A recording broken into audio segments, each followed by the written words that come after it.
All right. Looks like everybody is coming in. Welcome, everyone, to the February 19th Sustainability Commission meeting. Just about ready to get started.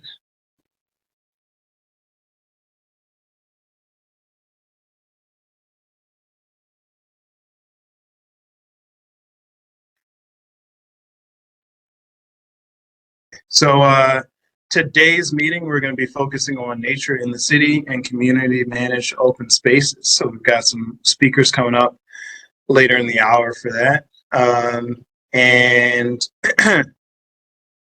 Just a few items to get started with before our update from the office from Ava. First of all, we're going to send a list of members who are currently on the commission, listing their term to the mayor's office to see people who are falling off from term limits and what current term limits are as we look to fill new spaces and empty spaces on the commission. So that's what we're kind of doing behind the scenes. And we also want to get people involved on recruiting new members for the commission, as well as getting applications in from new members as well. So we've been taking applications, and we've got about, I think, just under 15 so far that we're looking at, and we're going to be talking a little bit later about the process, our recruitment process. I think everyone has the public agenda, and if not, we can share that link in the chat. It's also in the email that we received. I'll add the link.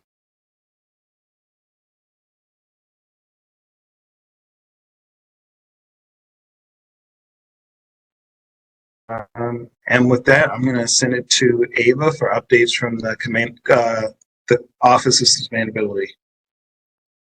All right, thank you, Jared, and good evening, everyone. Thank you all for joining our February 2025 Commission on Sustainability meeting. Happy Black History Month. I hope folks are finding really exciting ways to engage. This week is also Black Climate Week. We've been posting about that on our social media. But to jump into some updates from the office, I will share my screen, unless Ebony, if you have the slides pulled up and you were planning to share.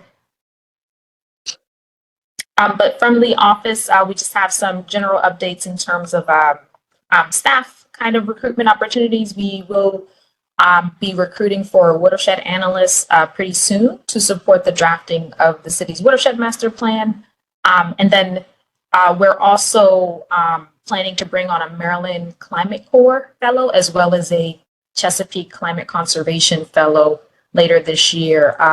The Chesapeake Bay Trust, they have those applications open now. So the Climate Corps fellowship is open to individuals between the ages of 18 and 26, and it's intended to provide pipelining career opportunities for young people of color to enter the environmental space. And the Climate Conservation Corps program is for college graduates to help launch their careers in climate and sustainability disciplines as well. We will be releasing our February newsletter pretty soon. You can always go to our website to find the archived materials from the newsletter, and you can always sign up. So feel free to scan the QR code on the screen if you were interested in signing up, or feel free to visit our website. As a reminder, we are kind of switching our topics for the commission meeting every quarter of the year. And so for this first quarter, we're focused on nature in the city. So today's meeting is focused on community managed open space, and next month we'll be focused on trees and forests, and the details for that will be coming soon.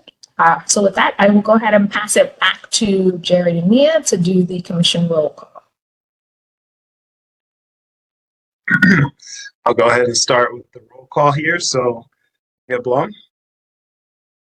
Present. And Jared Miles is present. Regina Boyce. Donzel Brown. Present. Bill Costa. Still have been excused for this meeting, as well as Delegate Regina Boyce. Gary Crum,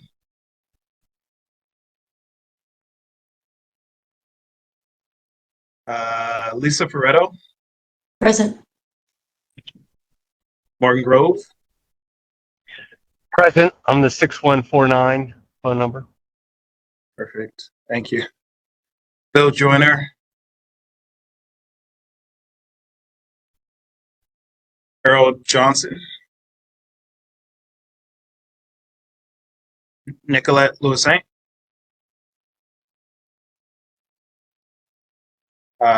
Councilwoman Porter, Inez Robb, I saw present. Okay, I see your hand. Brian Smith,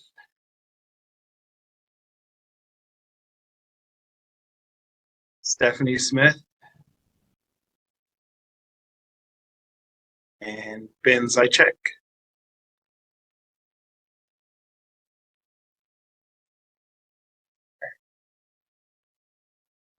Just wanted to make sure I didn't miss anyone.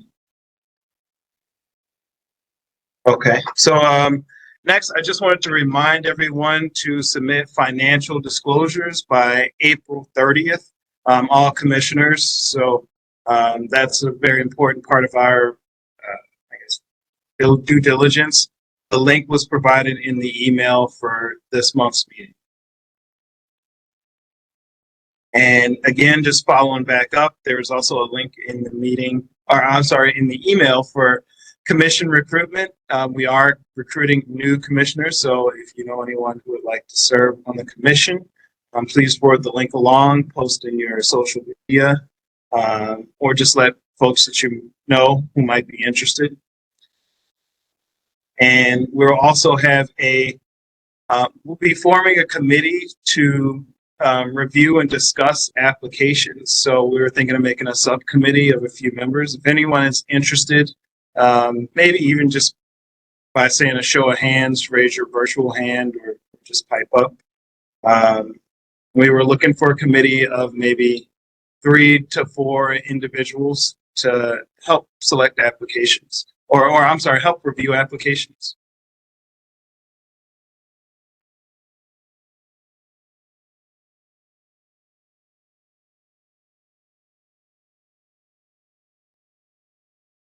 I'm seeing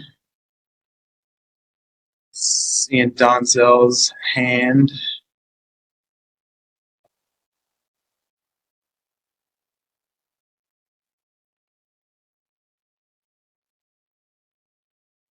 And we'll follow up with an email as well.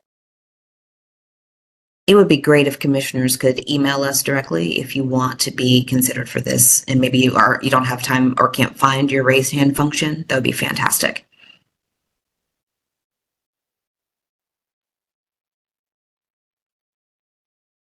And lastly, some news. So Councilwoman Porter was reappointed to the Sustainability Commission.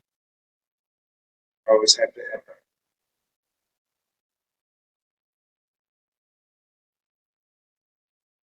So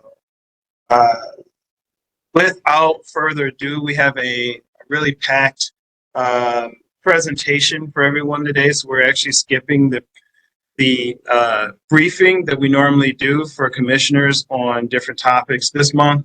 And we're going to actually move on to the meeting itself and talk about nature in the city and people. So we have a great list of speakers here who are going to chat about some of the initiatives that we're doing in the city.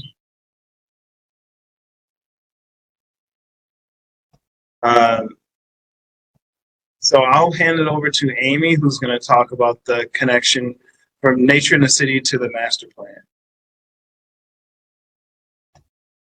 Thank you. Next slide.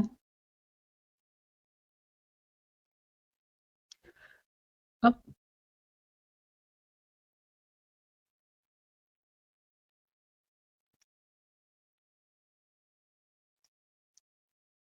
Got to go back quite a bit. Right, oh, right there. Yeah, thank you. So with each meeting where we cover a topic, we want to relate the topic back to the sustainability plan and the climate action plan, since the commission oversees the implementation of those plans. The sustainability plan has a total of 5 different themes and 23 chapters, and the main chapter that is an obvious connection to community managed open space is the people and nature chapter. That chapter has some actions related to creating opportunities for residents to use and shape open space in their neighborhoods, and also actions related to protecting open space and including community open spaces. And there's also overlap with urban ag chapter, since that focuses not just on production of food for sale, but also gardens and growing of food for including community gardens. And it also speaks to land tenure, which in some cases, community gardens are kind of part of the spectrum of the land tenure kind of path for different gardens and urban agriculture sites. Another topic in the plan that has connection to community managed open space is the housing affordability chapter. It mentions vacant land management and also incorporating community green space into redevelopment. Next slide.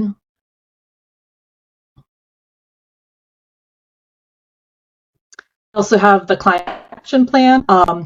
The focus of the climate action plan is reducing greenhouse gas emissions in Baltimore. And the main focus of the plan is around actions around buildings, electricity, transportation, and waste. But based on feedback, the plan also includes actions related to nature-based solutions, and that's where community managed open space overlaps with the climate action plan, as far as community managed open spaces being an opportunity in the city for implementing nature-based solutions. And now we'll pass it on. We have Alice Kennedy, Commission of the Department of Housing and Community Development, and Mary Colleen Butner, who is the Chief of Implementation and Innovation. And they're going to speak about the city's vacant properties reduction strategy and how that relates to community green space. Okay. They're going to share on slides. Great. Thank you, Amy. Can you hear me? Okay, great. Thank you. Hello. Hi, Is the everybody. commissioner here? Oh, great. Yep, I'm here. For some reason, I'm in the office and my video camera does not want to work. I came off of a Teams meeting with my video working, but moving to WebEx, it doesn't want to work. So you won't see my smiling face, but I promise you that I'm smiling and I'm excited to be here presenting to my favorite commission in the city of Baltimore, the Sustainability Commission. Happy to be here today and just want to go over kind of where we are with scaling and implementing our $3 billion vacancy plan. We have a pretty stacked agenda in this presentation. I'm going to go through it fairly quickly, but we'll have time for some questions. And then also just a general, I am always available at any time, as well as MC, to answer any questions from the commission or from members of the public on any of the work that we're doing. And just want to say that it's great to see all of the commissioners here, as well as Ava, and then the sustainability team, staff, and then all the commissioners, seeing like Ben's name pop up, and good to hear Morgan's voice and others. So, and Miss Rob. Hey, Miss Rob. So we're gonna, let's go 2 slides forward now. So we have the challenge and the vision. So one of the biggest things that this is, I don't think anything new to anybody here, which is that Baltimore City has had a history of redlining. We've had a history of racist housing policies, and that has over the years had created a pretty stubborn problem of about 16,000 vacant properties. On the left-hand side, you'll see Baltimore by census tract, by predominant race. On the right-hand side, you see a heat map that shows the density of the vacant buildings in the city of Baltimore. And there is a direct correlation to our predominantly Black communities and the proliferation of the number of vacant properties that we have in those communities. And this, issue has not, it's been a problem over the years because we have had historic disinvestment, but also we just have not had the amount of money that's necessary to tackle this problem, because we're talking about creating opportunities, we're talking about changing markets, and that takes capital, and it takes capital dollars on the public side to be able to do those. Over with a $3 billion capital investment, working at the same time, and rate and the amount of investment that we would be having, we would be over 100 years further into this in terms of, how long it would take for us to tackle this problem. So the big thing for us was taking to Mayor Scott a plan that we could show, like, this is the need. So it wasn't like we only have this much money, so let's only work on what we can do. This is the need, and the need is great, and how can we build a capital stack to help us address that? So in December of 2023, the mayor, along with Build and the Greater Baltimore Committee, announced a plan, which is that capital stack plan, to get to $3 billion and to essentially use that $3 billion in public to leverage an additional $7 million in private capital and get to a functional zero of zero vacant properties over 15 years. As of today, we're at 12,865. This number fluctuates. We actually update this slide. Is on our dashboard through CodeMap, which if you haven't used CodeMap, please go Google CodeMap Baltimore. It's public. You can see it. And we update this 3 times a day because we're issuing new vacant building notices every day. We're demolishing properties, and we are issuing use and occupancy permits every day.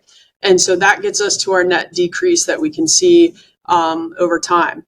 We also are not just doing this work in, willy-nilly all over the city. There is a structure and a strategy behind the work that we're doing. And we started with our impact investment areas that were announced in 2019.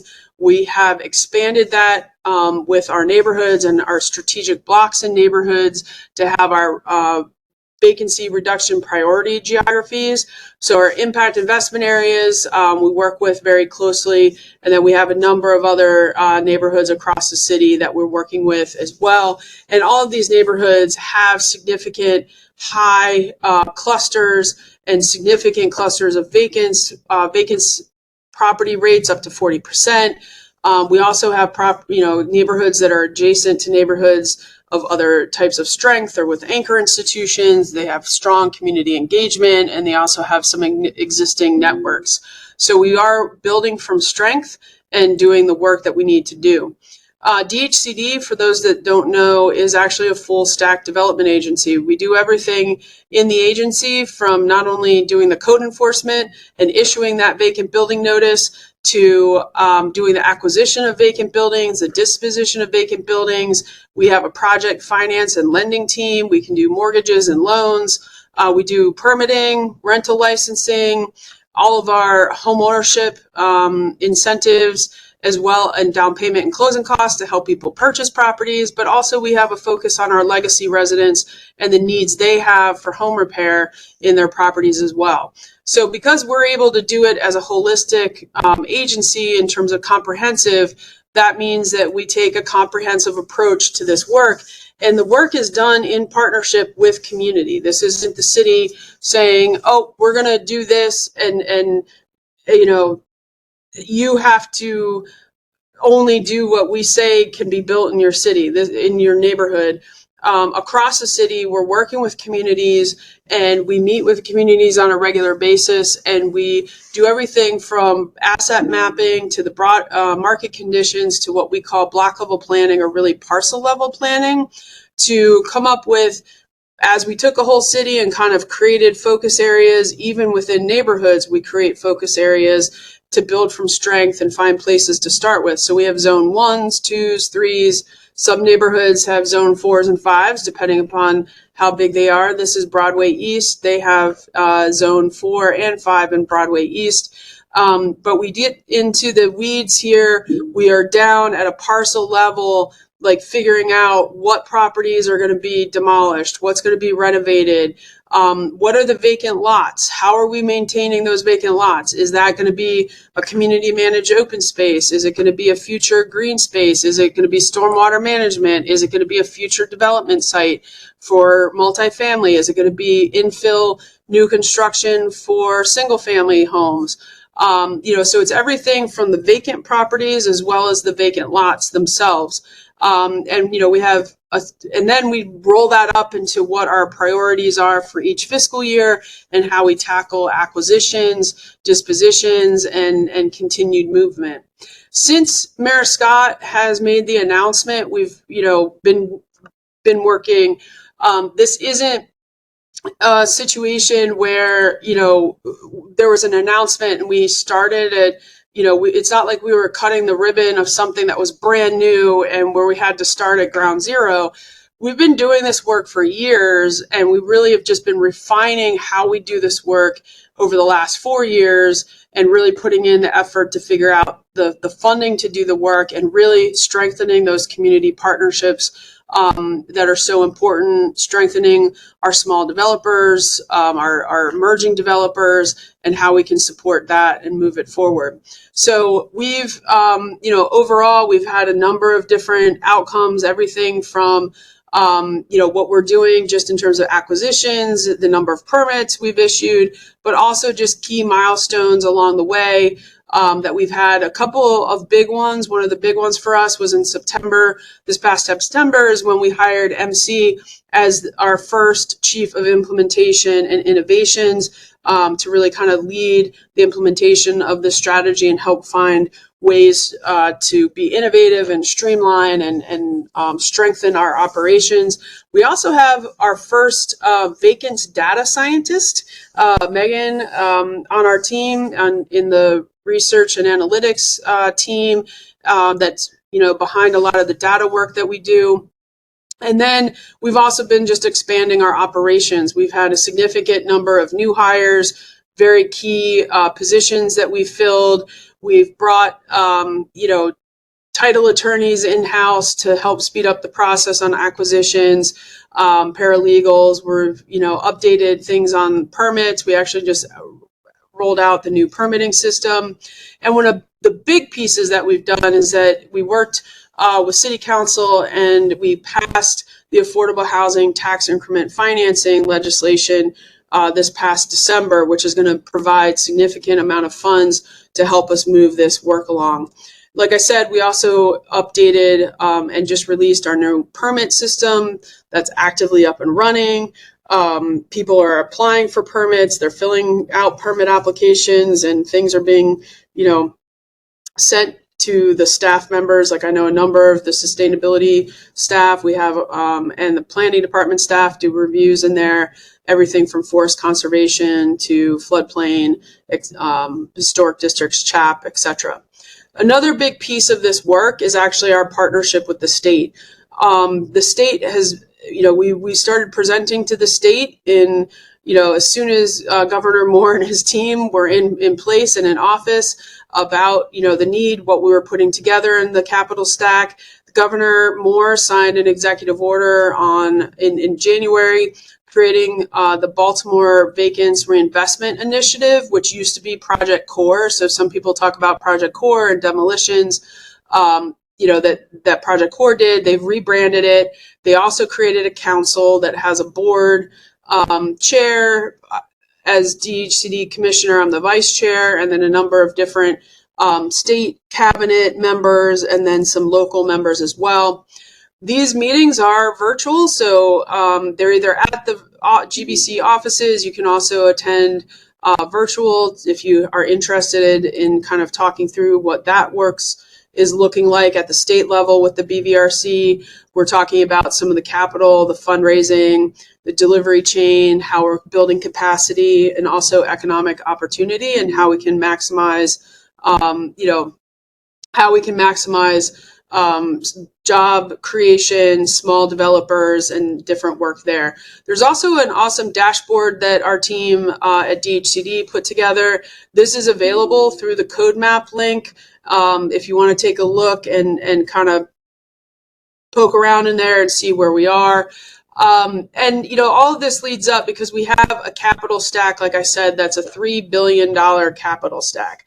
And the way that we got to $3 billion was, I think, we started to have conversations. The team was putting together what the need is, and the need is great, and the need is based in reality. And Mayor Scott made the largest singular investment in the reduction of vacant properties that any mayor has made by committing $300 million, $150 million through the tax increment financing, and $150 million through what's called the City Industrial Development Authority, which is this development authority that has been around but hasn't been utilized, that can actually issue bonds outside of the capital budget to help support different projects. And we realized that it can support the reduction of vacant properties. We also have that state funding that's coming in through the Reinvest Baltimore funds, which is formerly Project Core, and we're actively working on fundraising with our private and philanthropic partners as well. On the next slide, you'll see a little bit about how we get to where we are. So we have different neighborhoods, geographic areas, we have different activities. Each one of these activities has a cost factor associated with it. And we know how many properties based on block level planning, as well as the community inputs, what the community is looking for, and we get up to that $3 billion number. I'm going to highlight the infrastructure column because this is the one that really goes back and pulls in a lot of the work that I've done over the years and work that I did, in the sustainability office and staffing on the commission. Within our infrastructure budget, it was important for me to look at this not just as the homes that we're renovating or the repairs that we're providing to older adults or legacy homeowners, but really how are we, making sure that our residents and our communities are whole? How are they, how are we ensuring that future generations, right, are going to have what they need to have in the future generations, and that we are creating and maintaining not just, thriving and vibrant neighborhoods that no longer are, riddled with blight, but that are resilient and that are sustainable. So in our infrastructure budget, which we've never done before at DHCD when looking at how to tackle vacant properties or what we're looking at for comprehensive redevelopment, we've included things like vacant lot maintenance. If we have vacant lots, are they community managed open space? How much do people need to cut them? Do we need, to manage them? Should we put up some fencing like we have done before and tried before? Tree pits and trees are in the infrastructure budget. Some solar components are in the infrastructure budget. Alleys, green alleys, stormwater management, lighting, LED lighting, some solar charging lighting in parks, our green spaces, our recreation centers, sidewalks, ADA compliant sidewalks. All of that is in the infrastructure budget. That infrastructure budget is not just pipes underground or asphalt on a road. It is comprehensive. It includes so many things that are hit on in the sustainability plan as well as the climate action plan. So just to go and give people an understanding on this as well, we know that, that's that neighborhood kind of standard of care we've talked about with that infrastructure pieces and component. We know that this plan will pay for itself. It's 100%. We know that the plan will pay for itself in the future. We've done modeling that shows with PFM that the public investment over time, you see in the yellow, but our city and our state tax revenue, not just from property taxes, but income taxes, a lot of the other components start, to show over time exponential growth. And we really are able to hit a tipping point where that return should be greater than the public investment in 2034, which is not that far away when you think about it, and still gives additional time as we work through a 15-year plan. Next slide. So we've also looked at how are we, in the world of the $300 million for public and for private and philanthropic dollars, how have we pulled in things to help there? This is our people in health. We're looking at workforce development, estate planning, home ownership coaching. The infrastructure, like I said, is really important. Those are those vacant lots, the tree canopy, our green space, solar, electrification, pedestrian lighting. In solar electrification, we're talking about EV charger ready, white roof ready. That goes back to a lot of the projects that we've done before. Not white roof, but cool roof installations, which we actually have. That is the standard for DHCD, is a cool roof installation. I don't know if we made that change several years ago, was to make that the standard. And in here as well as battery backup, which I wanted to bring up because that's a big part when we talk about resiliency. And so we can go to the next slide. Really wanted to highlight, why we're looking at, fundraising and support of the tree canopy. And this isn't where DHCD is going to start planting trees. We've put this on the list, and we know that we have community partners that do an amazing job at, tree planting and that planning, but we're going to start to work to make sure that it's coordinated, especially in the areas where we haven't thought about tree planting because it's just been blocks of vacant properties. But as we're going in and we're renovating, making sure that those tree pits and trees are planted and that we're raising money. So like if we're helping to raise the money, it's like DHCD doesn't necessarily want the money, need the money. It's more, how do we ensure that our partners get that money to then be able to plant the trees where we need them to be planted to create the whole block outcomes that we're looking at. And the next is our vacant lot strategy. This is really a big thing for us. So, one of the things, it's very easy for us to calculate and count our vacant building notices because it is an official violation. A vacant building notice is that official legal document that says this property is a vacant building, no one should be living in it. It is essentially condemned. And that opens up a lot of tools that we need legally to address those. On the vacant lots, it's a little bit different. If you've ever looked at Code Map and you see on Code Map, it has, you can see if it's a lot because it has this little yellow cross on it. And you can kind of see what's owned by the city. You see what might be owned by a private entity. But we haven't done a great job of trying to look at those vacant lots to ensure which departments are involved or responsible for certain parts of those vacant lots. What are those roles? How does that play into our other goals for whether or not it's green space or stormwater management or our more coordinated open space components or orchards or whatever we're looking at, and who is ultimately responsible for maintaining that vacant lot?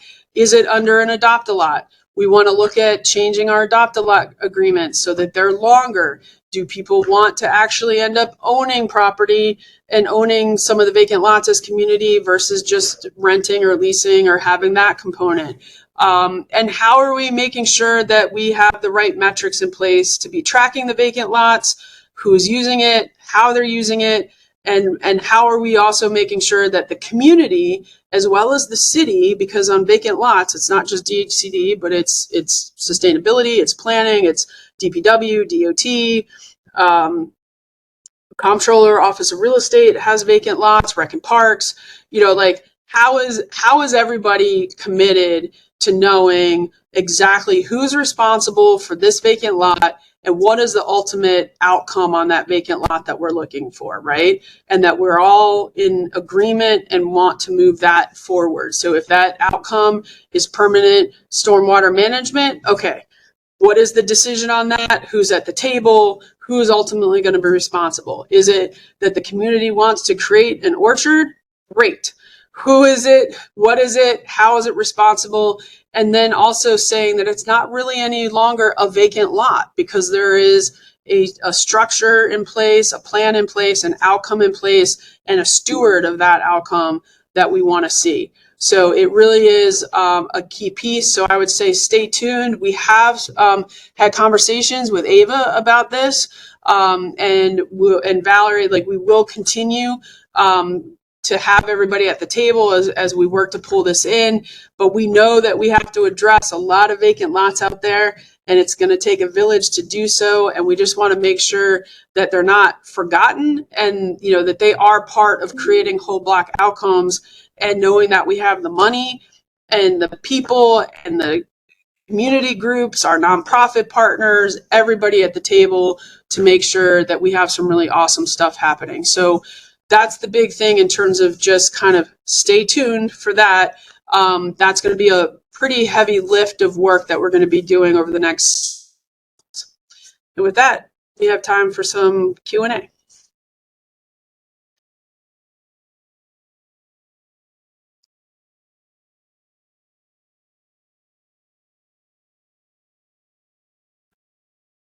Thanks, Dr. Kennedy. Do any commissioners have any questions?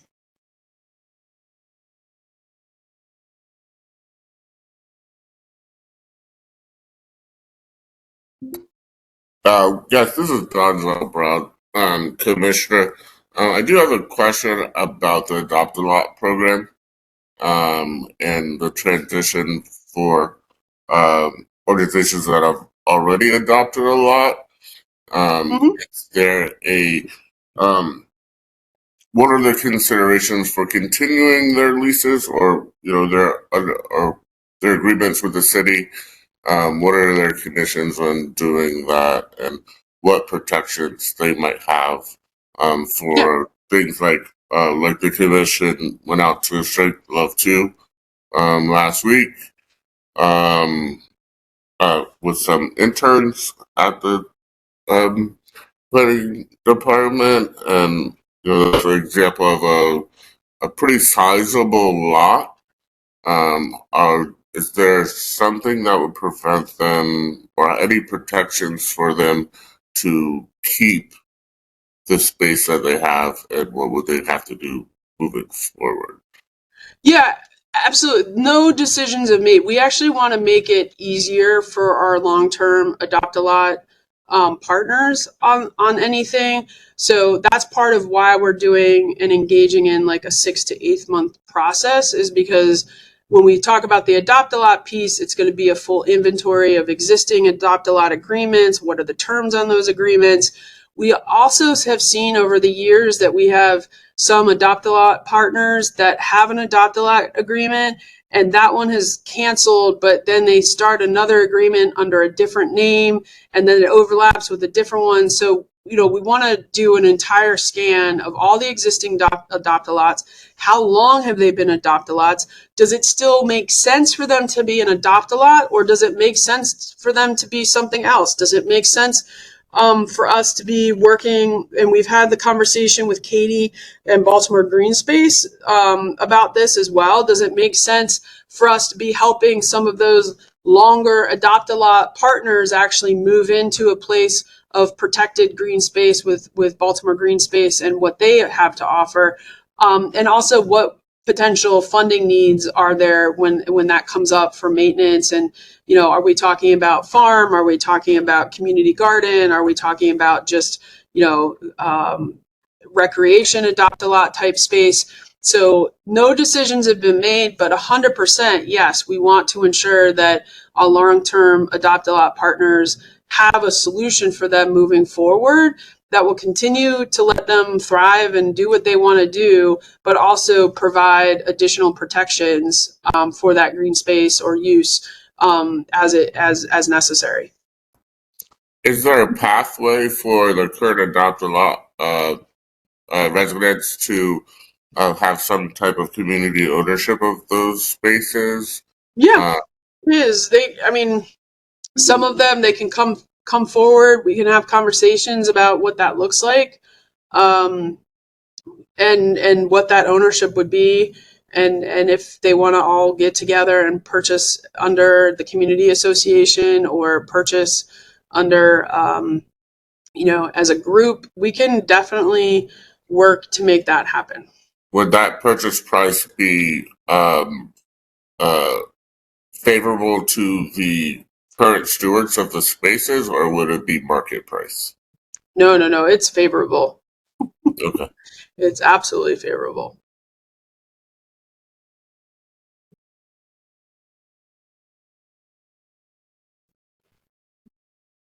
Do any other commissioners have questions before we take questions from chat and other questions from the public? Jared, go ahead, Morgan. Thank you. Hello, Commissioner Kennedy. Hello, Mr. Morgan. I was interested on your thoughts about what opportunities there may be to shift over to building deconstruction versus demolition. As you may remember, there was a substantial effort in that previously, and what might be the prospects now. I do remember that effort very well. I have a brick from the first deconstruction project in East Baltimore Midway that we did as a pilot program. And I think deconstruction is extremely important. I know that I think I saw Dante on here, and the team are working on, deconstruction and thinking about what that could look like for the future. We've gone through a couple of different iterations of deconstruction over the years in Baltimore, and I think that one of the biggest things that all of us have learned over time is really having that aftermarket for materials, and also what realistically can be deconstructed from some of the buildings, given the sheer condition of the buildings that we're talking about, right? So what actually can be salvaged and deconstructed. Majority of that is definitely looking at brick. And one of the biggest things that we had some hurdles with on brick in the last round of deconstruction with details and others were the lead hazard and the asbestos contamination on brick. So I think that if we have to look at it from a standpoint of what are the aftermarkets in place for it? How do we support those? And then, what really is realistic for organizations to kind of set up, or business to set up, to handle some of the products that come out that do have majority of, some of the environmental contamination pieces that we have to think about how to handle. So I'm absolutely in the world of wanting to do deconstruction. It's also just a matter of knowing, having kind of, not even in some of these properties, we can't even, the issue too is that in a lot of these properties, some of them, we can't even, it's not safe for a crew to even go into the property to do deconstruction. So we can't do something that says all properties need to have a deconstruction plan, because I don't think that that's realistic in terms of what is actually, safe for workers and the quality of the materials that are in some of the properties. So I think we have to balance all of that, because it isn't a one size fits all, and it's hard when you're trying to create legislation to be able to pick up all of those different types of issues and components. But we're here to be a part of it. Deputy Hessler is our lead and will be in those working group meetings and talking about it. So it's a yes and answer, I think, on that, because it isn't just straightforward. Thank you very much. Any additional questions from commissioners? Yeah, so this is just more of a request. This is Jared Lyles. More of a request for a recap. Earlier, I guess last year, we heard talk about through City Council about the Dollar House program, revitalization, and how equity would be addressed in that versus individual homeowners versus institutional investors. Is there any update on that from your office? Yeah, I don't have the numbers right in front of me, but we definitely have had a number of sales of fixed pricing for a homeowner that wants to purchase, to renovate, to live in as their own property for that dollar price. We also know that, the biggest issue is, trying to help build that pipeline of buyers that are going to have access to the dollars that are needed to do the renovation project themselves. And some of them have started, but then are like, oh, I have actually no desire to do any of this work. I'd actually be better off just buying a property once someone else has renovated it. Because in that instance, they're still getting, there really isn't a markup on a lot of those properties because in a lot of cases, the city is still coming in with the appraisal gap. So, if someone needs $200,000 or $250,000, $200,000 to do a renovation of a vacant property, and they can buy that property for $200,000 from a developer, they're like, why don't I just buy it with a mortgage at 200 and not have to worry about spending the time. So we have, we've definitely been kind of seeing where things have fallen. One of the things we are doing is we're getting and working on hiring a fellow through Fuse that's going to come in and actually work on the pipeline of renters to buyers and homeowner ship coaching, which is also going to help in this space to give more opportunity on that. So we have been moving some properties. I see Tammy also threw information in the chat on some of the updated numbers, but I'd say that it's still moving. It's still a work in progress, and the biggest thing is just trying to find the buyers that want to buy, that have the ability to get the financing, and that also want to take on the challenge of renovating a vacant Baltimore row home. Thanks for the update, and thanks for the numbers too, Tammy. I appreciate that. Okay, any other questions from commissioners before we head to the general public? Because Dante has been waiting patiently.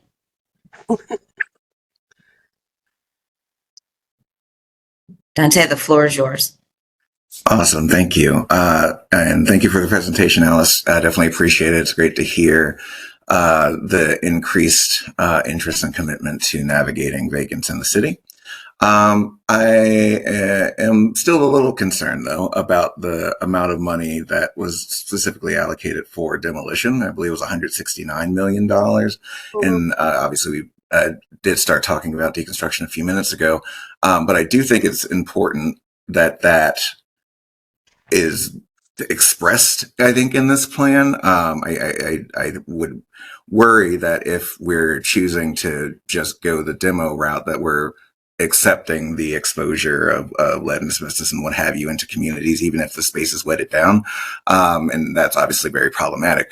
But one of the things also within the need for decon would be the training of residents to go into buildings that are either stable or can be stabilized. I agree that not everything is going to be able to be deconstructed, but of the things that can, there ought to be money allocated in this project to train workers to be able to abate lead and asbestos and any toxics within a household that's either being renovated or deconstructed. So I think that's a critical piece within $3 billion of investment. And knowing that it's going to require far more jobs and to manage these buildings and lots and what have you. And I do think that part needs to be underscored, that the value of economic in innovation, creation, the need for new businesses to be established to manage the materials is a huge part of it in terms of the market driving. I think a lot of contractors realize that there's less value in a lot of these cheaper materials that have been built, that have been created over the last 30, 40 years, and that there is an aesthetic that they would like to maintain. And so if we have that type of classic infrastructure here in Baltimore, we should be maximizing that value instead of just chucking it into the landfill or the incinerator. And so I hope that we can have that conversation. I guess my question in relation to that, Alice, is like, to what degree is the Reinvestment Council aware of or discussing the importance of deconstruction as part of this process? Because I feel like we would be missing out on serious opportunity if it is not, and the focus is simply to go and demolish. Mm-hmm. So a couple of things. One, the demolition number, while the dollar figure is high, the number of properties is in the total of kind of like looking at reduction over 15 years is around a 3,000 number for the number of demolitions. We're coming in on that right now. That's the terminology that we have and that we've used, and what communities have stated that they want is these properties to come down and be demolished.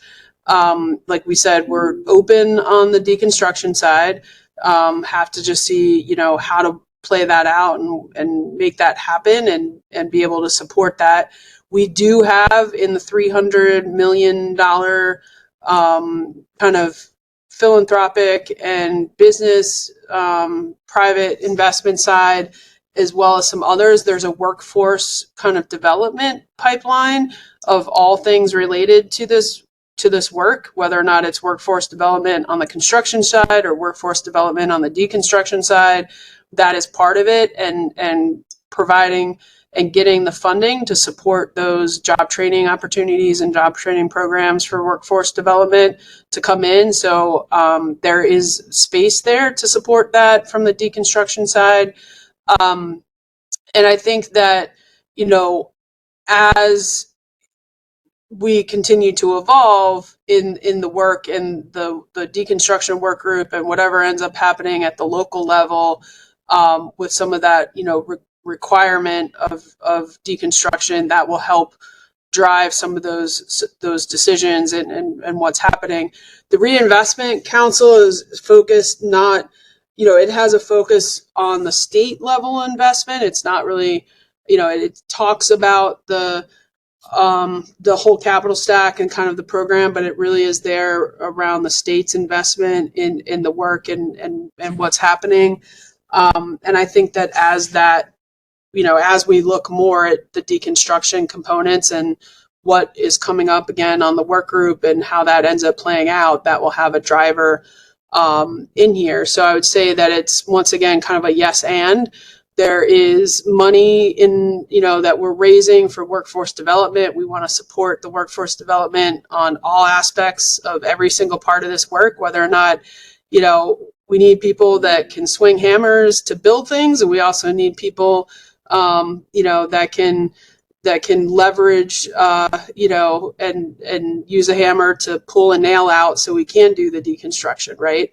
So, and there are safety concerns and there are the environmental concerns. And we know that part of that too is supporting job training and job growth for the entrepreneurs that want to create, lead abatement businesses or the environmental testing businesses that exist, and some that I've actually forgetting her name right now, but she came out of Civic Works and their program and created her small business on that space. So we absolutely want to support that job growth there too.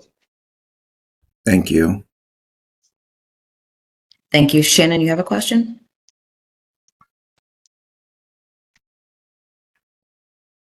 Sorry about that. I unmute. I just had a question relative to public open space and the ability for any public-private partnerships.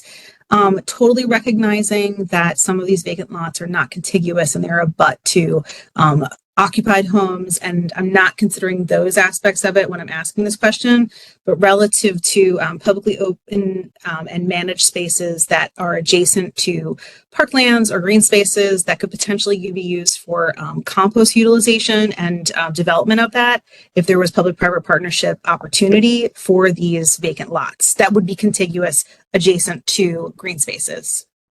Yeah, absolutely. I think it's just a matter of finding which ones and working, with the community and knowing that the community is good with what the use is and working through that. So 100%. Director Kennedy, thank you very much for your time today. Really appreciate it. We had lots of questions here. We can still take questions in chat, but we're going to move forward to our next presentation with the Green Network Plan, Community Managed Open Spaces, and Equity.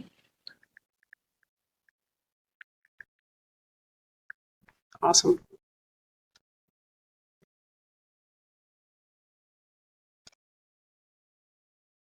And Ebony, those slides are, yeah, there you go. Thank you.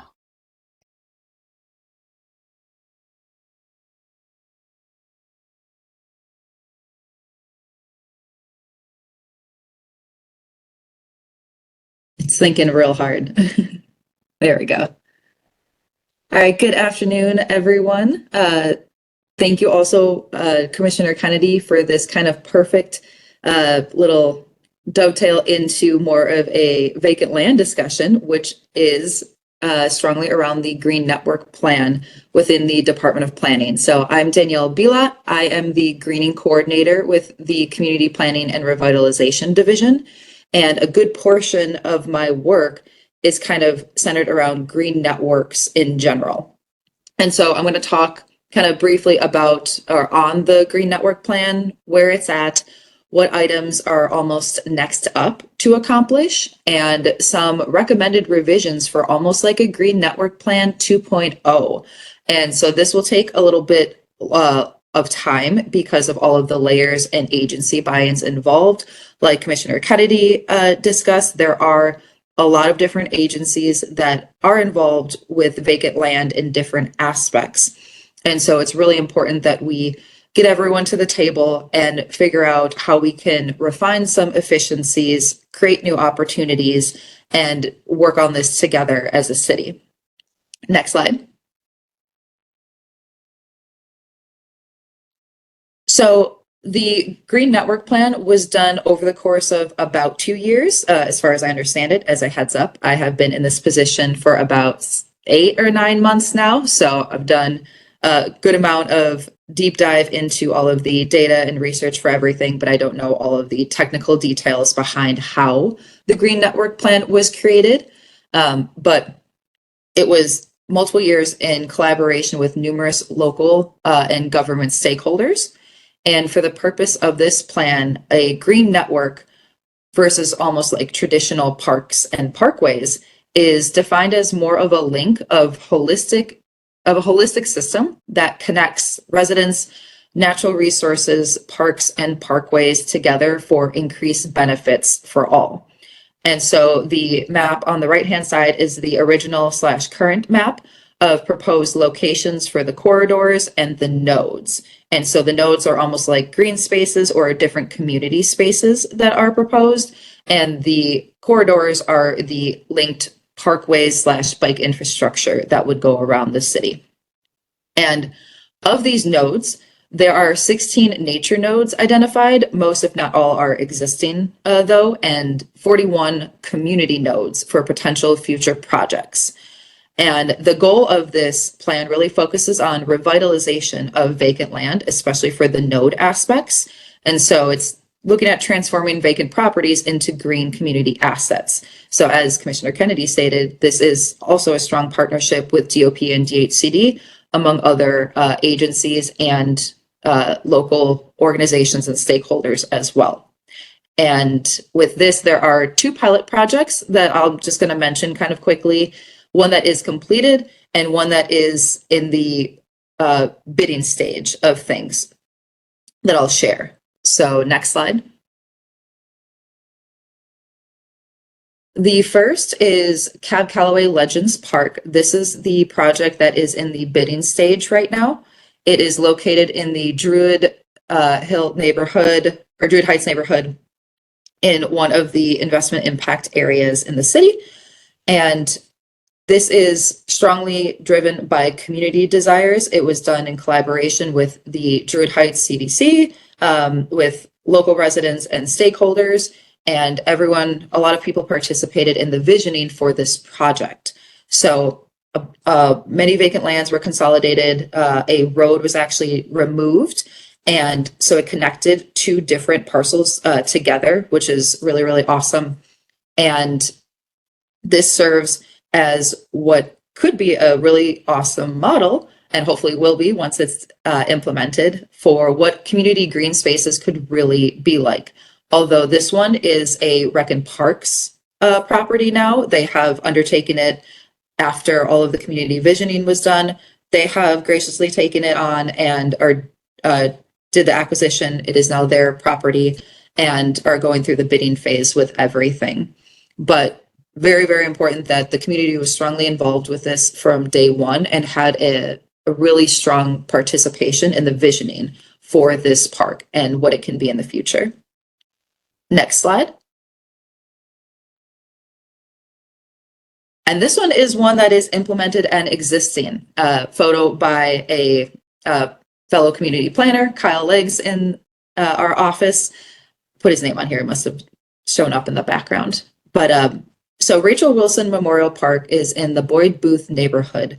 And this park was born out of a tragic situation where a female firefighter passed away during a training exercise at a very young age.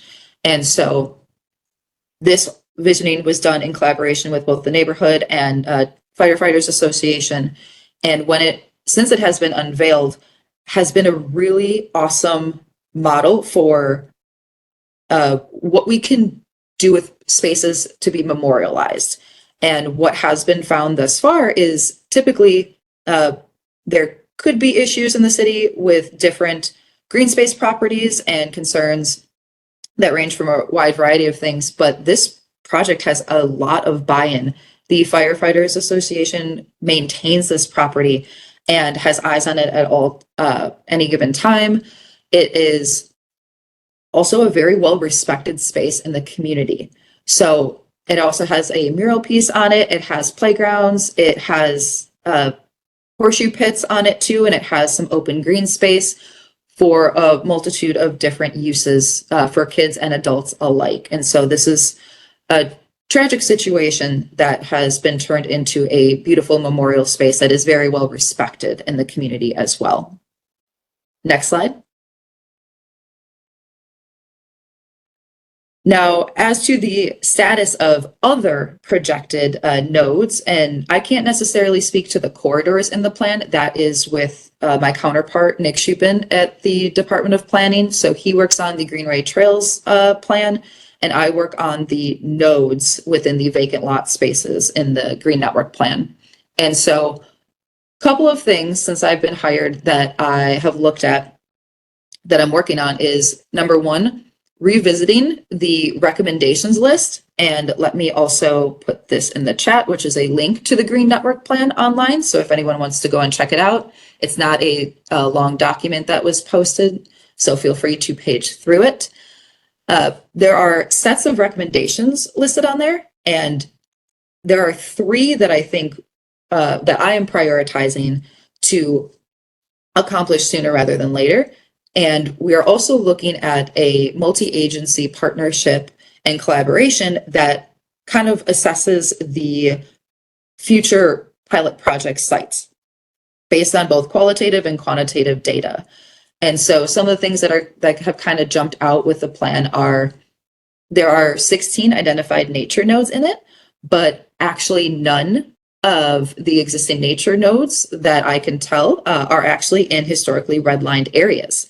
So it's really important that we ask ourselves, how are we defining access, equitable access to nature and nature in the city, especially in historically redlined areas?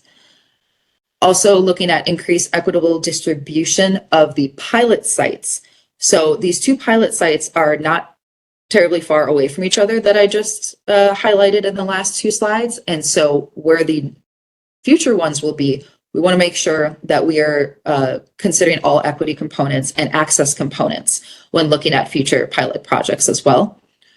And reflecting on some lessons learned from the two pilot projects as well. So one thing that I'm working on that everyone here, including the commission, might be interested in is I'm working on a formation of TBD for the name. It could be a green PAC, a green PAC, or a green work group, but the goal of it is to get all of the green space entities together into a room to get the great minds together to figure out what are some of these successes, how can we replicate that, what are some challenges, how can we address them, and what is the best situation moving forward when considering community managed open spaces. Because the organizations and residents who participate in this every single day know better than any of us. And so it's really important that we get that hive mind together to put all our brains together and figure out how to move forward most effectively.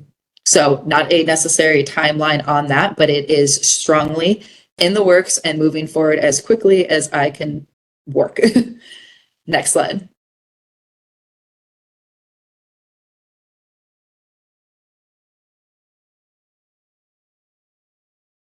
So out of the recommendations in the Green Network Plan, 3 of the ones that I've elevated into priority are one is enhancing stakeholder partnerships, which is through that Green PAC or Green Work Group proposal. That is super necessary in order to figure out, because we don't know what we don't know.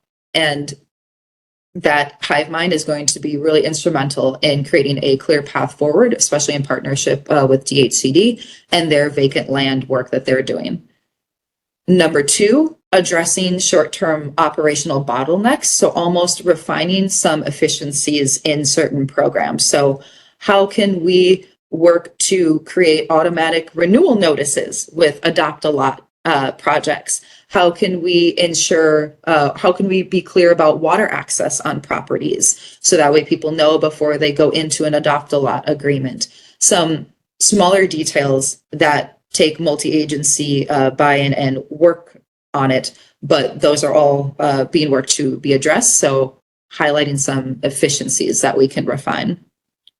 And then number 3 for the recommendation priorities is elevating the Green Network Plan as a priority for city and other funding to ensure pilot projects are implemented, but not just that. It's also the long-term maintenance considerations, especially with community managed open spaces. And last slide, please.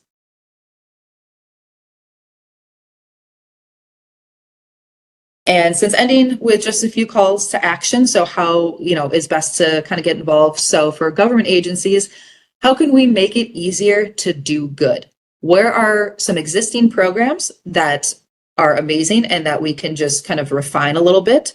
And the Green PAC/work group proposal is really crucial to this. At the neighborhood level, having diverse steering committees for potential green projects to ensure increased buy-in by multiple different organizations or residents, and supporting Adopt a Lot projects any way possible.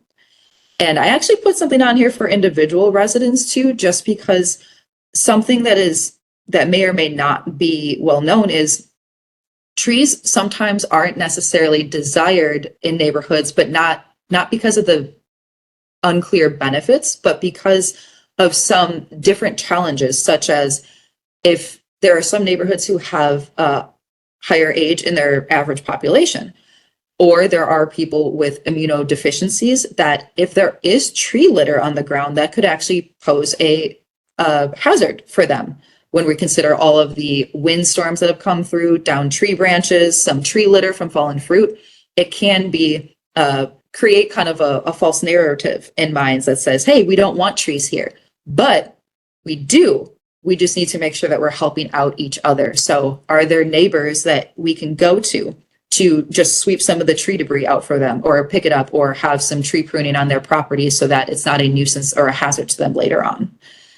And that's all I have for today. Thank you. Thanks, Danielle. Does any commissioners have any questions for Danielle?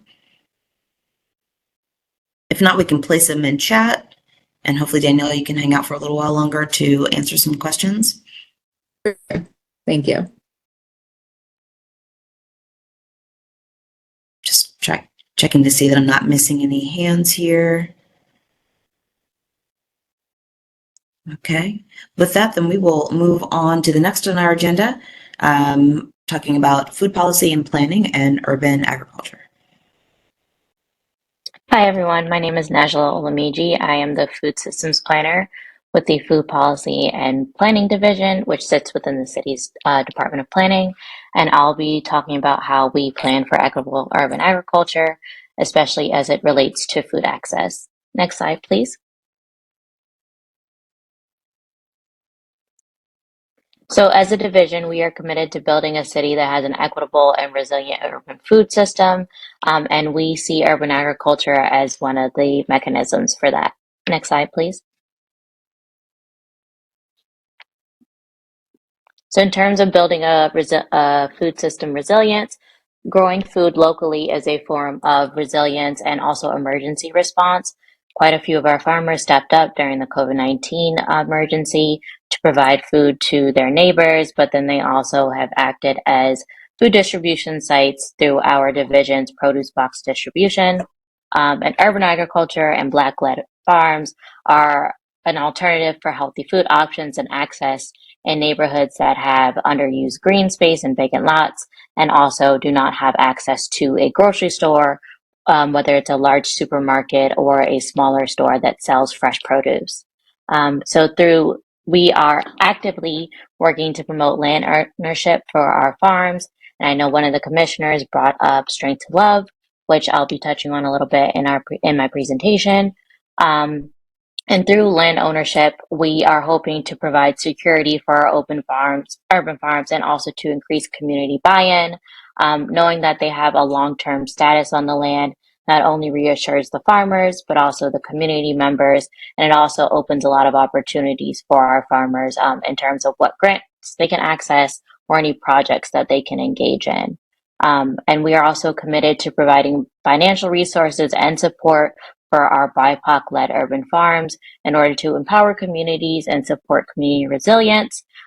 Also going back to the community buy-in piece, having urban farms has been proven in cities such as Philadelphia to help increase property values, but we're hoping to increase property values but not increase displacement. And in many of our neighborhoods that we're seeking to protect urban farms, we also want to make sure that we're establishing healthy food options and patterns for their neighbors. But also, if you see a beautiful green space in a neighborhood, you might be more inclined to want to move there. And so it can directly correlate to the work that DHCD is trying to do in helping to increase the city's population and increase the viable housing stock that we have. Next slide, please. So this is our 2024 Healthy Food Environment Map. We recently updated it from the prior version in 2018. The red areas are what we call healthy food priority areas, not because they have a lack of food, it's because they have a lack of healthy food and fresh produce. I know many cities across the country use the term food deserts. We shifted away from that term many years ago because it's not that technically you can grow fruit in the desert, and it is typically a Western-centric view that that's not possible. But indigenous communities have been doing it for centuries. So we try to use the term healthy food priority areas because what they need is healthy food. And this map really informs a lot of our work and a lot of our priorities as we look to the future. Next slide, please. In 2021, our division was awarded $11 million in American Rescue Plan Act funding, and a few of our programs to additionally touch on urban agriculture, but I'm going to focus on building the BIPOC local food supply chain, which I'll touch on in the next slide, please. So we awarded $1.5 million to the Farm Alliance for their Black Butterfly Urban Farmer Academy, which is located in Faring Baybrook Park in South Baltimore. They are currently using 7 acres of the total 88-acre park, and they have a 15-year lease with the Rec and Parks Department. So not only are they training the next generation of Black, Indigenous, and people of color farmers, they are also a site for contract growing. They sell food to local food businesses such as restaurants. They also sell produce to the Maryland Food Bank, the Y of Central Maryland, and the Common Market, which is a regional food procurer, is Black founded and based in Philadelphia and New York. They also hold community events and engagement with the surrounding neighborhood. There is a high school down the street as well as an elementary school, and the park area is surrounded by houses. So they try and engage their neighbors as much as possible through different community events and also by supplying them with food for cooking demonstrations. They also do market and produce demonstrations for urban agriculture. So showing how they process their produce, how they prepare it to be sold wholesale, but also to provide it to the food bank and other organizations. They're currently engaging in research grants in partnership with SARE as well as the USDA, where they grew oats, which they turned into oatmeal and sold at the Waverly Farmers Market. In 2024, they harvested a corn crop, which they turned into cornmeal, corn flour, and grits, and also sold at the Waverly Farmers Market. And they continue to collaborate with local producers and food businesses like Avenue Market, and where they process their produce. And they also are really committed to being in this space long term through their lease, but also beyond that, and showing all of the great things that can be done when a farmer or an organization knows that they have that security of being in their space long term. Next slide, please.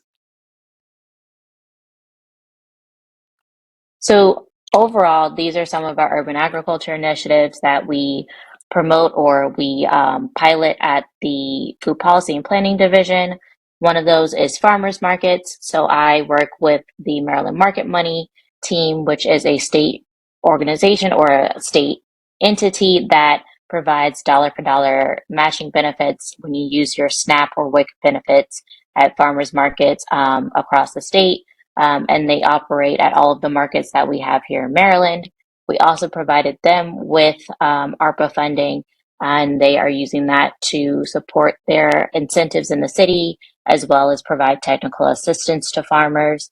I also work closely with the state on the Senior Farmers Market Nutrition Program, which is a federally run program, but we are constantly making innovations to it at the state level for Maryland. And I also support the initial startup and technological innovation of any farmers markets in the city. In my time in this role, I've helped the startup of the Mount Washington Farmers Market.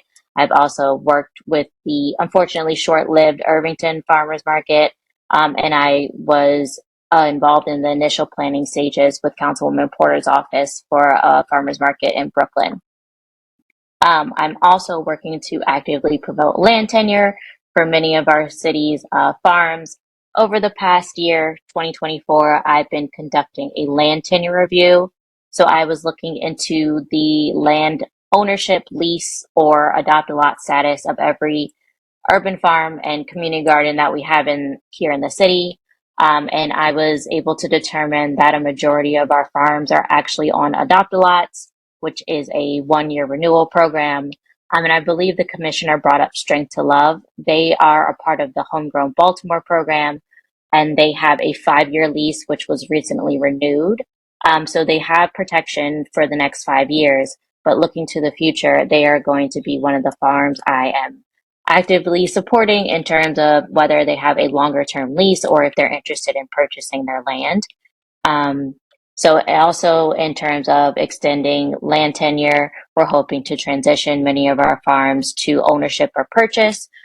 Because the majority of our farms are on adopt-a-lots, they don't have access to grants or partnerships that farms that have leases or ownership do. And we've only seen a very small handful of farms actually purchase their land in the last few years. So we're really hoping to increase that number because of the benefits that we've seen just with the Farm Alliance having a 15-year lease in all of the projects and funding and opportunities that they've been able to access just in their initial 3 years on the site. In our division, we also have our Healthy Food Priority Area funds, which were given to our budget in 2019. And since then, we have awarded out over $300,000, mainly to urban agriculture projects. We are also linking urban ag organizations to local funders who can support their needs. A lot of our farmers need infrastructure such as water access or electrical or fencing, and they just do not have the capital for that. So we, as the Food Policy and Planning Division, provide funds when we can or as our budget allows, but we also connect them to local food funders that may be able to support them in their needs. We also offer letters of support and grant partnerships when a farm or farming organization is interested. Next slide, please. Also, in terms of facilitating land access, which is a very large part of my role, a really big part of it is collaboration. So meeting with DHCD leadership to talk about our interest in transitioning farms from adopt-a-lots and leases to ownership, which in their revamping of their vacant lot strategy, it's been really encouraging to hear the commissioners say that they are actively interested in selling land for other purposes, including for urban farming. I also work closely with the Maryland Department of Agriculture, who, through the support of Delegate Boyce, passed a couple of grant programs in 2023 that support small farms and urban farms, and have had a few farmers apply for them since their inception, but I'm working with them to try and boost the number of farms here in Baltimore City that apply for these programs. And then I also work with community organizers like Plantation Park Heights, Farm Alliance of Baltimore, and Baltimore Green Space on providing infrastructure needs or in working to move forward any projects that they need city support on. Some of the previous plans that guide my work are definitely the 2019 Sustainability Plan, which has a lot of recommendations and action goals that we have reinvented or adjusted for the food access chapter of the city's comprehensive plan, and also the Community Control of Land report, which was developed by Black Yield Institute and the Farm Alliance, and is a voice for the land back movement and how city agencies or city government in Baltimore can be a part of that and giving more community control of land. In 2024, the city finalized and received approval for its Our Baltimore Comprehensive Plan, which has a food access chapter. And we're proud to say that we are one of the first cities in the country to have a dedicated chapter on food access in its comprehensive plan. And that includes 42 community generated recommendations. And goals 3 and 4 of the chapter are directly tied to urban agriculture. And I know these slides will be sent out afterwards, and you can access just the food portion of the plan if you click on the hyperlink for the food access chapter. Next slide, please. So as you can see here, these are goals 3 and 4 of the comprehensive plan's food access chapter, and building on some of the action goals or action items in the 2019 sustainability plan. We really want to focus on how urban agriculture can be a useful tool for our historically disinvested neighborhoods. Many of our urban farms are located in healthy food priority areas, which also directly correlate to the city's Black butterfly, so to the predominantly Black neighborhoods in the east and west of the city. And I'm currently working with our GIS team on developing a map that shows where all of these assets are in our city so that we can directly pinpoint where local food is being grown and who the food is going to. And then also we want to promote the economic viability of our farms and our local food businesses. not only to strengthen our communities and increase community buy-in, but also to support resilience, given the upheaval at the federal level, the cutback in funding at the state level, but also in times of emergency like the COVID-19 pandemic, we really had to rely on local options when it came to food procurement. And as our climate changes, we are probably going to have to streamline our food supply chains, and growing food locally is one of the ways that we can combat some of the climate challenges that we'll be facing. Next slide, please. And finally, I want to leave you all with a brief call to action. These were pulled from the food access chapter. So the first is I'm actively working on it. It's protecting our existing farms through land ownership. So we are working with local food funders to help support farms that are interested in purchasing their land by providing them the capital to do so. As many of our farms don't have the funds available in order to purchase the land at whatever price our gracious partners at Housing and Community Development may set it at. We are also actively in need or looking to match our farms with funding for infrastructure like water access, because the installation of water lines can cost thousands of dollars.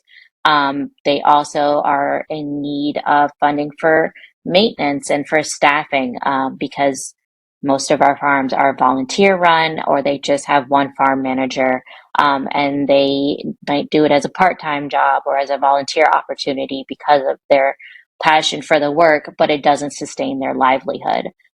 So if we can provide our farmers with livable wages through the work that they do, we really can increase the longevity and viability of our farms. And then also we want to increase local food sourcing for schools and for food businesses, because it can really improve the health outcomes of our residents and especially of our city's children if they start to see and consume fresh produce as young as possible. And in terms of food businesses, it strengthens them against any supply chain shakeups if they purchase their food locally, but also they can support their neighbors through buying from them. And then another initiative that I'm in the very early stages of is working to establish food farms on city-owned land. These would also need funding for staffing and maintenance, but I'm currently working with an organization that has a wealth of knowledge on developing food forests in DC, Hyattsville, and College Park. And I'm working with them on the initial research phases of what this could look like in Baltimore, especially as housing works to revamp their vacant lot strategy. And as always, I would love for you all to stay connected with our division. If you scan the QR code or if you go to our website, you can see some of the work that we've been doing through our 2024 accomplishments document. You can read our 2024 food environment brief, and my email is there as well if you'd like to reach out to learn more about my work on urban agriculture or any of the other work that our food systems or food policy division is doing. Thank you.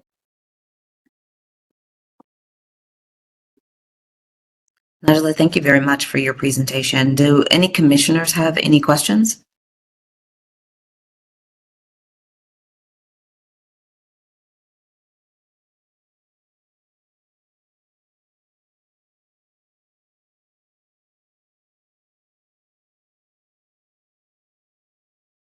I am not seeing anyone. If anyone can help me out, if I'm missing anyone, but I think this is a great presentation, and hopefully you can answer some questions if they come up in chat. Really appreciate it. Up next, we're going to hear from, I think, Sarah with Community Managed Open Spaces. Hi, everyone. Thank you so much for having me this evening. It's really wonderful to hear about all of these great and necessary developments for our city. I have just a short 4-slide presentation that was not joined onto everyone else's. So I'm wondering if I can share my screen. Do you know if I'm set up for that? I should be? Cool.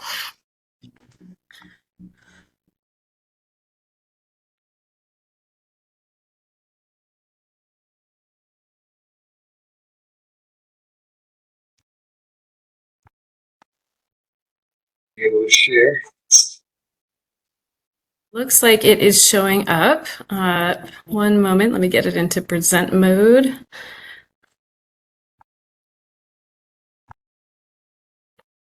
All right, I can no longer see any of you, but I look forward to checking for your questions at the end. So I just wanted to briefly share some information about Baltimore Green Space, which has been mentioned a few times thus far. We have a lot of great partners amongst the presenters this evening. We are the city's environmental land trust. What I want to make clear is the distinction here. We do have community land trusts in the city as well as Baltimore Green Space. Community land trusts provide models for housing, community models for housing, whereas we are a kind of urban conservation land trust, operating at an interesting sweet spot where we are bringing conservation principles that people might associate with large rural tracts of land to small community managed open spaces here in our city. These are spaces that are developed typically by community members and made into places that bring a lot of value to their neighborhoods, both conservation value and community value. So wanted to just kind of share an overview of what we are, and then also indicate a couple of ways people could consider us a resource who are either stewards of such spaces or are doing organizing in their communities or advocacy on behalf of communities from whatever perch you may have. Hopefully this information will be meaningful to share with others you're connected to. So we actually have been in existence since 2007 when a city policy went on the books for preserving community managed open spaces to eligible land trusts. And there are specific criteria required to become preserved in our land trusts. I'll talk about those on the next slide. But I wanted to just summarize what our mission is, what we really provide, and what the goals around that are as a resource in our city.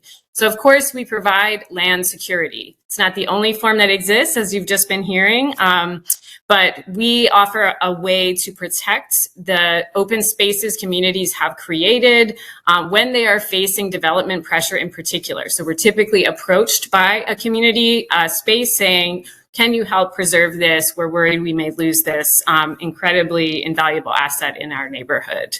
So we work closely with city government to execute that policy on the books and transfer these spaces into our land trust.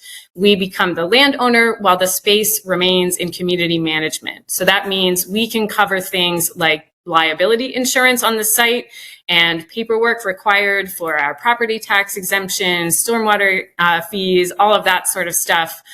We cover that for the spaces in our trust while troubleshooting any issues that may arise in their maintenance and programming work of their spaces. So we can connect them to resources, events, volunteers, and provide a range of technical assistance to support their stewardship work. We have grown over the years to protect over 62 acres in Baltimore City. And currently that includes 7 food gardens, 8 pocket parks, 2 farms, 2 forest patches, 1 horseshoe pit, and 1 urban wildlife refuge, which is Masonville Cove in South Baltimore, co-held as an easement with Maryland Environmental Trust, the state's environmental land trust. We also have 5 more spaces in the pipeline. Yes. Oh, never mind. Now I see your slides. Sorry. We also just need to interrupt you for one moment. Can you turn your slides to presentation view? Right now, we're just seeing it as. That's so strange. It's off that way on mine. 1 second. It was, I wonder if I could present in Teams. You might need to switch monitors. Pardon me? Sorry, there are a couple people talking at once. It might be that you need to switch to monitors.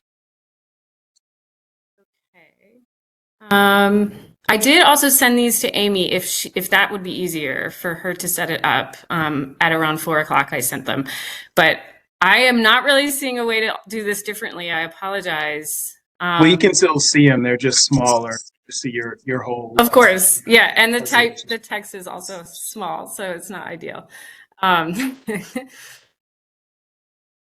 All right, we didn't want to derail you completely. No worries. Thank you. Appreciate it.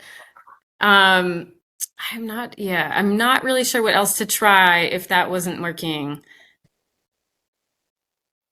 If you shared your screen before you enlarge it into the presenter mode, then it wouldn't show up. So if you unshare, then do the full screen and then reshare, it might work.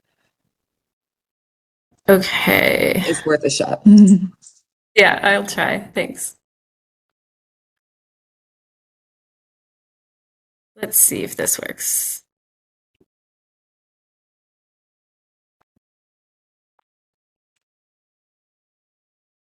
Is it bigger now? Yes, thank you. Yep, that's it. Beautiful. Okay. I was actually just about to move on from this slide, but I'll let you guys take a beat with it. Sorry if it was so tiny.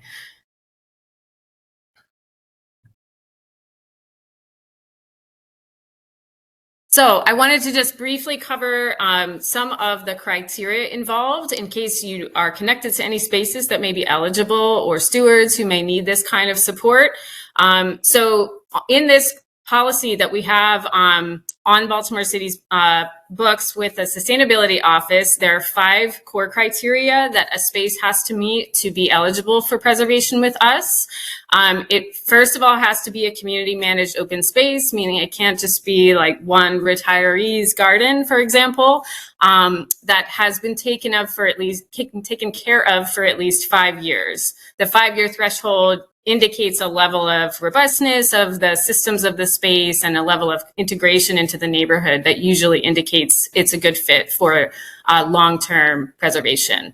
We also require that the space has a community partner, usually a local organization of many types, a school, a church, a local business with a social mission, etc. Often a community association that knows the community surrounding the space and is familiar with the project in the community managed open space. We also require that there are 2 individuals who step forward as a site manager and an assistant site manager. These people make sure the space remains cared for over the years, and they liaise with Baltimore Green Space around any of the paperwork needs I mentioned. We also require that the space has a group of community members caring for it and using it for their own enjoyment. So it has to have community use and community maintenance involved to be seen as sustainable in the long term. And finally, there needs to be a match in the environmental conditions of the land and the community use of the space. So this is really about risk. We all know that there are things like lead or other heavy metals in our city soils. So we test the condition of the land to make sure that it's safe for the uses the community has for it and help to remediate it if it needs improvement.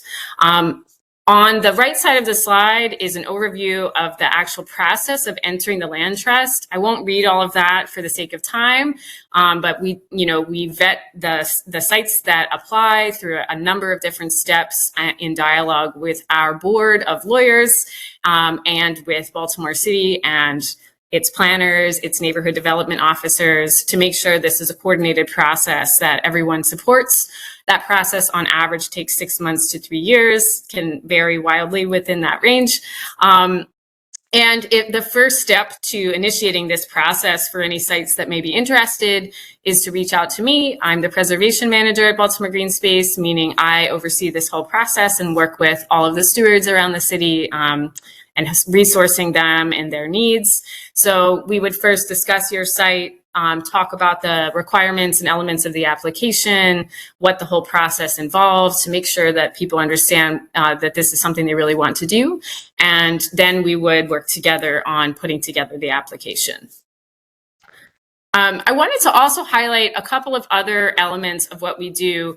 So we preserve land in our land trust, of course, but the organization also focuses on advocacy, research, involving both community and ecology, and in the promotion of land stewardship and community stewardship throughout the city.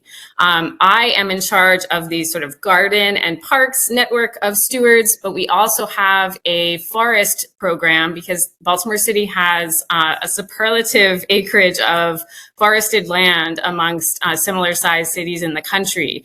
And we have a number of folks in our communities who steward forest patches that are local to their neighborhoods. So we work with networks of stewards on both sides of green space stewardship. And we offer quarterly meetings for these networks where we share technical assistance, presentations from experts and fellow stewards about practices for ecological health, for community health, any number of issues that people are navigating. And folks also share community announcements and projects at those meetings. There are some upcoming that are new this year that you are welcome to try to get involved in if you're interested in. We are collaborating with the Master Gardeners this year, who are revamping their programming after a long pause from the pandemic. So they're going to be staging their competition and tour events again this year in collaboration with us. I'm also going to be setting up a listserv for stewards of community managed open spaces for them to administer themselves and share information, volunteer needs, etc. And lastly, we had the idea emerged from our steward network of creating a GIS map layer of community gardens and parks, which would be a great fit with some of the other projects that have been listed this evening. I wanted to highlight some of the different kinds of technical assistance I am able to offer to stewards of community managed open spaces. I put together a resource of greening grants available each year. I actually just finished updating it a couple days ago, and it's up on the Baltimore Green Space website. Happy to email a copy of it as well if anyone wants to reach out. I support a lot of stewards with their signups for Adopt a Lot and water access, and sometimes issues come up with that process, so I'm able to help them get answers from city officials who support those programs. Same thing with farm leases for some of our city farms. That this is the homegrown lease that Najla mentioned earlier. I also consult on native habitat gardening. A lot of gardeners are adding pollinator gardens to their land now, or planting trees with the idea of providing habitat. And I troubleshoot various issues or needs that come up with at these sites around adding infrastructure, permitting, say for animals or for construction, or insurance needs with both city partners and contractors that we keep a list of. And finally, provide connections to other greening agencies in the city for around project ideas that people have, and consult on community organizing. I myself have been community farming in Baltimore for 6 years now, been a member of the Farm Alliance, so I have a lot of experience with that part of this work. Lastly, in my role as the preservation manager, I maintain a database that's updated twice per year of all of the city's community managed open spaces and their stewards. So I encourage folks to reach out to me to let me know if they are stewarding a space that we could have on our radar. Part of the reason I do this is once a space gets to its third year, I mark it with a quality designation, which means it is taken out of the city's active for sale list that DHCD maintains. So it's a kind of miniature land security that I'm able to offer to sites before this 5-year mark. And it's worth checking in with us just to have that opportunity. And lastly, there's other kinds of land security that come up sometimes that fall outside of both our model and the Adopt-a-Lot model that was mentioned, or the homegrown lease, such as paper streets that exist that are kind of forested or have become a little overgrown parts of the city's land, where we don't have a clean permissions process around using those. And we've worked over the past year to develop a mechanism with the Department of Transportation to get permission for people to use those paper streets. There's actually one that's becoming a food forest, Najla, which is exciting over in Irvington. Final slide. I just wanted to uplift some advocacy work that we do at Baltimore Green Space. For me specifically, I'm available to come out to different neighborhoods and communities in the city. I have been invited several times now to attend community association meetings where something like a greening committee is working on a community planning process around their vacant lots. And trying to establish some priorities and strategies. So I'm happy to help with that.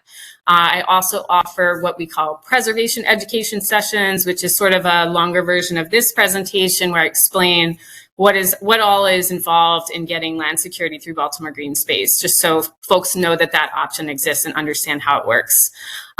Baltimore Green Space as an organization has been working on a conservation planning interactive map that will be going live quite soon in early March up on our website. It will center layers that look at equity, access, and climate resilience. It's a very ambitious project, and we look forward to all of your good thoughts from all of your vantages on these problems. And finally, you all probably have heard last year the Green Space Equity Program out of the Department of Natural Resources went live for the first time. This is in the first year, it was a $5 million fund to help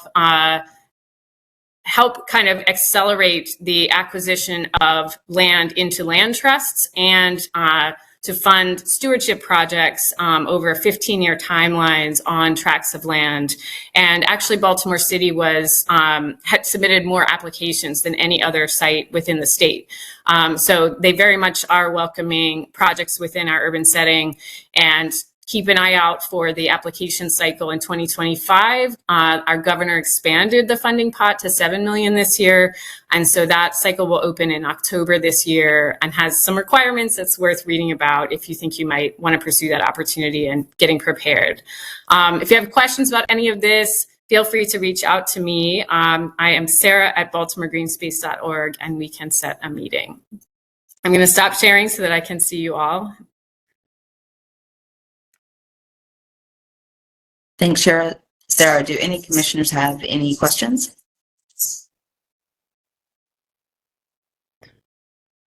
If not, we can just answer some questions in chat, and we'll continue with the rest of our agenda. Ava, you are up next with a legislative update from the office. Sarah, thank you again. And to all of our speakers, Commissioner Kennedy, Najla Daniel, for all your presentations this evening. Some quick updates on some of the bills that have been supported by the city related to climate and environmental sustainability. This is not an exhaustive list, so keep in mind there are definitely other bills that the city has supported that are not reflected on this list that may also be relevant to folks that are interested in climate issues. But we did submit and support testimony for the waste disposal surcharge bill. And as a reminder, this particular legislation applies a $2 per ton surcharge on waste dumped at different landfill or other facilities across the state. And then that money is used to support food waste reduction programming. We also supported the Renewable Energy Portfolio Standard, which was a part of Mayor Scott's legislative priorities. All of these bills that I'm sharing tonight have already had House, and most of them have had Senate hearings, I believe, maybe with the exception of the last one. And then also the Maryland Beverage Container Recycling Refund and Litter Reduction Program, which is kind of like it's a bottle deposit bill. A lot of these bills have been submitted year after year, as many of these strategic processes take a few years to kind of get the bills and languages right. So we did support drafting for that piece of legislation as well. And then the last one, which I don't think the hearing has been scheduled yet, is sports venues, basically allowing the public to bring reusable water bottles and containers into sports venues, which makes a lot of sense. So I believe we have maybe one additional bill that was on our list of like 5 in terms of priorities that we were looking at that we're still waiting to see the hearings for that scheduled. But we are supporting several other bills, and many are coming across are being referred for the office to kind of like do its analysis on. But if anyone has any questions or anything that you want to flag for us, definitely let us know. We can raise that to the city's mayor's office of government relations. And I will just put one additional thing in the chat. The Maryland Clean Energy Center is having a reception tomorrow in case anyone's interested. This would be particularly focused on learning about some of the priorities to support decarbonization across the state of Maryland. So those are all the legislative updates. Happy to take questions if folks have them from the commissioners or the general public. almost at decarbonization workshop again. Sorry about that, Ava. I hear you. Yeah, it is tomorrow, the 20th. So it's a bit of a short notice and it's at 10 a.m. So right in the middle of the workday. But it looks like it'll be in Annapolis at the Calvert House.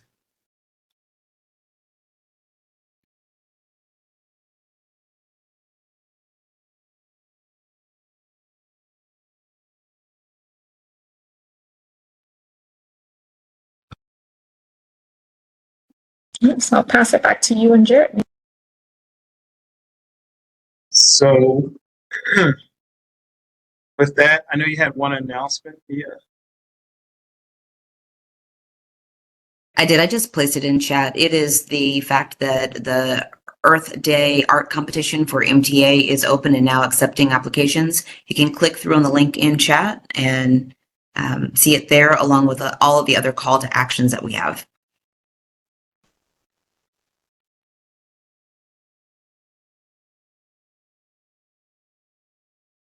There's nothing else, then I'd like to motion to adjourn. I think maybe just mentioning where our next meeting will be on March 19th. Yeah, we have an in-person meeting coming up. I'm sorry. On March 19th. And It's at the email Perry Murray Nature Center. that went out early. So related to our nature in the city, a great facility, and we're looking forward to seeing everyone there.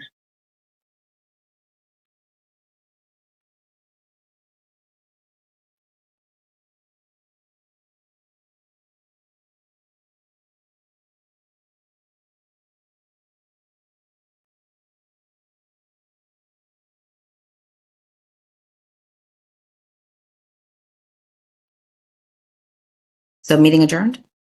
Okay. Thank you, everyone.